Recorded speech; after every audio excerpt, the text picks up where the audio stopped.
বদরের ময়দানে এই পাশে কোরাইশ, এই পাশে মুসলমানেরা। বিশ্বনবী জালামি ভাষণ দিলেন, তোমরা দেখতে পাচ্ছ এটা বদরের ময়দান না, এটা আল্লাহর জান্নাত, ওই জান্নাতের দিকে ছোট।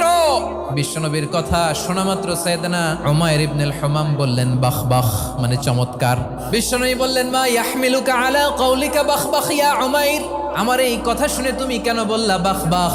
ইয়া রাসূলুল্লাহ, আপনার এই কথা শুনে আমি বড্ড খুশি হয়েছি, আর আমি প্রত্যাশা করছি আমি যদি ওই জান্নাতের মালিক হতে পারি তাহলে কতই না ভালো হতো। সুবহানাল্লাহ বলেন। বিশ্বনবী বললেন উমাইর আনতা মিন আহলিহা, তুমি ওই জান্নাতের অধিবাসী, তুমি জান্নাতি। উমাইর চিন্তা করলেন আমি জান্নাতি, নবীর মুখ দিয়ে যখন বেরোইছে ওই জান্নাতে তো আমার ঢুকতেই হবে, কিন্তু হাতে 3টা খেজুর খেয়ে যদি জিহাদের ময়দানে যায় তাহলে জান্নাতে যেতে তো দেরি হয়ে যাবে।